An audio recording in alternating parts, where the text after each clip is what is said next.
नमस्कार, welcome to Anusan point. Dear students, मैं फिर से आप सबके लिए मैथ का एक बहुत ही इंपॉर्टेंट और यूजफुल टॉपिक लेकर के आया जिसका नाम है क्यूब, दैट मीन्स घन। डियर स्टूडेंट्स, क्यूब से अक्सर कॉम्पिटिटिव एग्जाम और स्कूल एग्जाम में बहुत सारे सम्स पूछे जाते हैं। तो चलिए हम लोग इस वीडियो में क्यूब के बेसिक कंसेप्ट को क्लियर करते हैं ताकि किसी भी प्रकार के सम्स, चाहे कोई भी एग्जाम हो, कॉम्पिटिटिव एग्जाम में चाहे स्कूल एग्जाम हो, पूछा जाए, हम लोग उसको ईजिली सॉल्व कर पाएँ। तो चलिए वीडियो को स्टार्ट करते हैं और बेसिक कंसेप्ट को सबसे पहले क्लियर करते हैं। जैसे कि मैंने यहाँ पर एक आकृति बना रखा है जो कि घन का आकृति है। डियर स्टूडेंट्स, हमारे आसपास में बहुत सारे ऐसे वस्तु हैं जो घनाकार होते हैं, इनकी घन के बहुत अच्छे एग्जांपल्स हैं। जैसे कि हम लोग लूडो खेलते हैं, लूडो में पासा का यूज होता है। पासा भी एक घन का बहुत ही अच्छा एग्जांपल है क्योंकि उसकी सभी साइड इक्वल होते हैं। कहने का मतलब यह है कि जब भी किसी आकृति में लंबाई, चौड़ाई और ऊंचाई सभी एक समान हो तो वह आकृति घनाकार होता है, यानी कि घन कहलाता है। जैसे कि यहाँ पर मैंने घन ले रखा है, इसमें जो भी साइड है सभी लगभग मैंने इक्वल बनाया है। जैसे कि घन है डियर स्टूडेंट्स, घन का बेस जो होता है वो वर्गाकार होता है, यानी कि वर्ग होता है। तो आपको मैंने पिछले वीडियो में वर्ग के बारे में बताया। वर्ग का मतलब होता है 2D शेप। 2D शेप का मतलब होता है जिसमें लंबाई और चौड़ाई सिर्फ हो, और जब उसमें ऊंचाई शामिल हो जाता है तो 3D शेप बन जाता है। तो घन एक वर्ग का ही 3D शेप है, यानी कि जो वर्ग है उसमें दो हैं, लंबाई और चौड़ाई, और घन में लंबाई और चौड़ाई और ऊंचाई सभी हैं।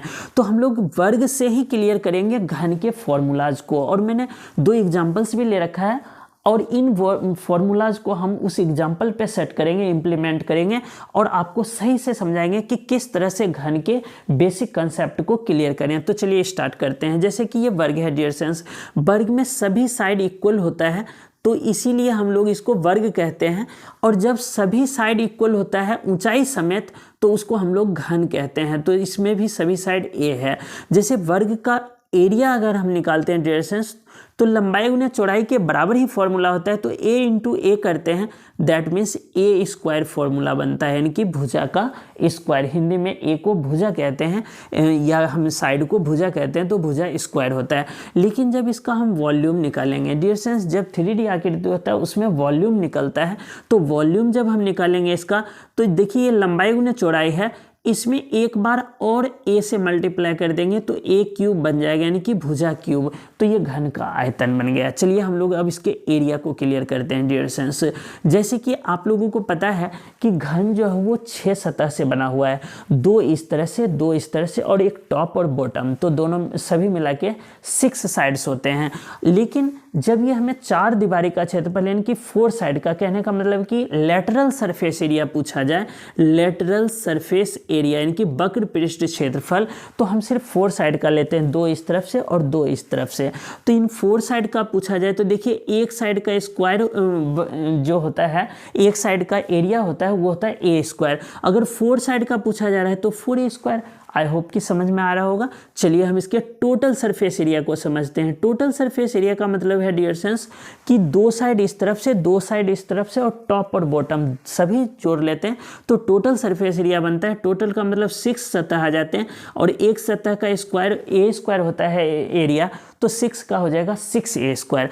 कभी कभी क्या होता है डियर स्टूडेंट्स कि 5 साइड्स के पूछ देते हैं, या तो टॉप नहीं होता है या तो बॉटम नहीं होता है, दोनों में से एक कोई मिसिंग होता है। तो 5 साइड का एरिया अगर फाइंड आउट करना हो तो 5a स्क्वायर कर लेंगे। अब इसमें एक और चीज़ रह गया है जो कि इसमें जैसे कि वर्ग में एक डायगोनल होता है, यानी कि डायगोनल का मतलब विकर्ण, तो डायगोनल निकालते हैं डियर स्टूडेंट्स। तो इसमें क्या करते हैं, इसका स्क्वायर प्लस करते हैं, क्योंकि आपको पता है कि स्क्वायर जो होता है 90 डिग्री एंगल बनाता है, और 90 डिग्री एंगल जहाँ भी बनता है तो उसमें पाइथागोरस लगता है। पाइथागोरस के अनुसार कर्ण का स्क्वायर बराबर होता है लंब स्क्वायर जमा आधार स्क्वायर। लंब और आधार के रूप में यहाँ ए है तो ए स्क्वायर जमा ए स्क्वायर करेंगे कर्ण निकालने के लिए, यानी कि डायगोनल निकालने के लिए, तो 2a स्क्वायर हो गया। और जो अंत मतलब कि अंडर रूट में पेयर में होता है उसको हम लोग सिंगल टाइम बाहर लाते हैं। तो a पेयर में है तो a बाहर आ जाएगा, √2 अंदर रह जाएगा, तो √2a हो गया। इसी तरह से अगर हम इसका डायगोनल निकालेंगे क्यूब का, दैट मीन्स घन का, तो अंडर रूट हो जाएगा 3 बार a स्क्वायर जमा a स्क्वायर जमा a square, that means under root 3a square. और 3a स्क्वायर तो देखिए a स्क्वायर 2 बार है तो ये बाहर आ जाएगा और √3 अंदर रह जाएगा, √3a इसका डायगोनल हो गया। आई होप कि आपको सभी फॉर्मूला समझ में आया होगा। चलिए अब हम लोग एग्जाम्पल के तौर पर इसको लेते हैं और एग्जाम्पल में इसी फॉर्मूला को इम्प्लीमेंट करते हैं। जैसे कि यहाँ पर देखिए क्वेश्चन है फर्स्ट नंबर कि एक घन के विकर्ण की लंबाई 6√3 है। तो घन के विकर्ण है, विकर्ण मतलब डायगोनल है 6√3 सेंटीमीटर। अब आगे क्वेश्चन कहा जा रहा है इसका आयतन निकालिए यानी कि वॉल्यूम, और टोटल सरफेस संपूर्ण पृष्ठीय क्षेत्रफल यानी कि टोटल सरफेस एरिया निकालिए। तो डियर स्टूडेंट्स जब हम इसका वॉल्यूम निकालेंगे तो वॉल्यूम का फॉर्मूला होता है A क्यूब। दैट मीन्स सबसे पहले हमें A की नीड है, और डायगोनल का भी मैंने बताया है आपको √3A होता है। √3A की वैल्यू है 6√3। डियर स्टूडेंट्स जब दोनों बराबर में और बराबर के इस तरफ दोनों इक्वल हो तो कैंसिल कर सकते हैं। तो √3 कैंसिल हो गया, A = 6 सेंटीमीटर आ गया। अब आपको पता है कि वॉल्यूम निकालना बहुत ही आसान हो गया। A की जगह 6 रख देंगे, 6 का क्यूब लिख देंगे, मतलब 6 × 6 × 6 दैट मीन्स 6 × 36 6 के 216, 6 × 36 6 के 6 बिल्कुल 216 सेंटीमीटर क्यूब। और जब भी वॉल्यूम निकालते हैं डिस्टेंस तो उसको क्यूब में लिखते हैं कि घन सेंटीमीटर या घन वर्ग मीटर। तो चलिए हम लोग आगे बढ़ते हैं, इसका संपूर्ण पृष्ठीय क्षेत्रफल यानी कि टोटल सरफेस एरिया निकालते हैं। Total surface area of a cube होता है 6A²। तो देखिए 6 और A की जगह फिर 6 है, और B की जगह भी डबल A की जगह 6 और 6 लेंगे तो दैट मीन्स 216 सेंटीमीटर या मीटर जो भी है, यहाँ सेंटीमीटर है तो सेंटीमीटर, ये स्क्वायर में आएगा क्योंकि एरिया हमेशा वर्ग में आता है। वर्ग मीटर हो गया यहाँ पर यानी वर्ग सेंटीमीटर। आई होप कि फर्स्ट एग्जाम्पल आपको समझ में आ गया जिसमें मैंने आयतन और कुल पृष्ठीय क्षेत्रफल यानी कि total surface area find out करवाया। नेक्स्ट क्वेश्चन कह रहा है, थोड़ा सा ट्विस्ट है इसमें, एक घन के संपूर्ण पृष्ठ का क्षेत्रफल 1734 है। संपूर्ण का मतलब होता है 6A²। 6A² की वैल्यू है 1734। तो इससे हम A² फाइंड आउट करेंगे। A² बराबर हो जाएगा, देखिए 1734, यहाँ पर ये मल्टीप्लाई में है तो इस साइड जाएगा तो डिवाइड में आएगा। तो इसको हम डिवाइड करेंगे 6 से, देंगे 6 दूना 12, 5 53, 6 है 48 यानी कि 5 54 और 6 में 54। तो आ गया A² की वैल्यू 289। अब आगे देखिए कि A अगर हमें फाइंड आउट करना है, जो चीज़ यहाँ स्क्वायर में होता है तो इधर जाता है तो ये अंडर रूट आ जाता है 289, और अंडर रूट का मतलब है इसको फैक्टर करके पेयर बना के सिंगल को बाहर लाना। दैट मीन्स ये पेयर बनेगा 17 × 17 का।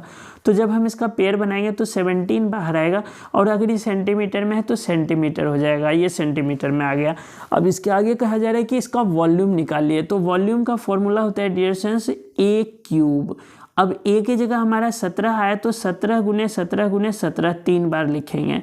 तो 17 17 होता है 289, और फिर 17 से मल्टीप्लाई कर लेंगे तो 17 में 153 हासिल 15 रह गया। 17 8 17 50 17 8 136 और 15 जोड़ेंगे तो 136 में 15 जोड़ेंगे 6 5 11 3 1 4 1 5 1 151। तो हम यहाँ 1 लिखेंगे, 15 रह गया आपके पास हासिल में। 17 दूना 34 और 5 39 10 49 यानी कि 4913 सेंटीमीटर क्यूब। ये आ गया इसका वॉल्यूम। आई होप कि वीडियो समझ में आया है। अगर वीडियो समझ में आए तो वीडियो को लाइक कीजिए, शेयर कीजिए, दोस्तों को भी बताइए। धन्यवाद।